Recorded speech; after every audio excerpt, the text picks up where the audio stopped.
एक जगह मैंने ऐसा कह दिया, मैंने कहा माताओं याद रखना, जो भी बुरी चीज है वो यहीं पर छोड़ देना और अच्छी चीज यहाँ से लेकर जाना। एक माता जी आई, बोली दीदी आपकी कल की कथा बड़ी अच्छी लगी। हमने कहा कल की कथा में ऐसा क्या था? कथा तो परमात्मा की होती है, कथा तो रोज की अच्छी होती है। बोले आपने कहा था कि जो बुरी चीज हो यहीं छोड़ देना और अच्छी चीज लेकर के चलना, तो मैंने कहा आपके अंदर क्या बुराई थी, आपने कौन सी बुराई छोड़ दी? बोले अरे दीदी बुराई नहीं थी, मेरी जो टूटी हुई चप्पल थी वो मैं यहीं छोड़ गई और किसी की अच्छी वाली पहनकर चली गई। इसलिए बुरी चीज का तात्पर्य है जो टूटी चप्पल थी मैंने यहीं रख दी और जो अच्छी थी वो लेकर चली गई। मैंने कहा मैया बुरी चप्पल के लिए नहीं कहा था, मैंने बुराई के लिए कहा था कि आपके अंदर अगर कोई ऐसा अवगुण है जो आप छोड़ना चाहते, किसी को क्रोध ज्यादा आता है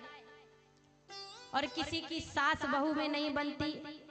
तो महाराज जब कल से कथा सुनने आना तो सास बहू आपस में सहेली बनकर आना, क्योंकि यही एक 7 दिन का ऐसा समय है, परमात्मा की अमृतमयी ऐसी कथा है कि जो भी आपके अवगुण हो वो मेरे राघवेंद्र के भरोसे कर दीजिए, जो भी बुराइयां हो वो इनको दे जाइए और जो अच्छाइयां हो वो सब साथ लेकर के जाइए। इसलिए सभी लोग हाथ ऊपर करो, अच्छाइयां लेके जाओगे कि नहीं जाओगे?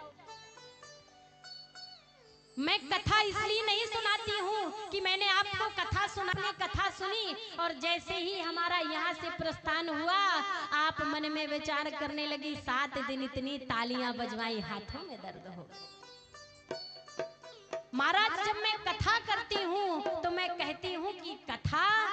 समझ में आनी चाहिए, कथा जीवन में उतारनी चाहिए, और यदि कथा से हमारे जीवन में कोई परिवर्तन नहीं आया तो कथा सुनने से क्या मतलब निकलता है।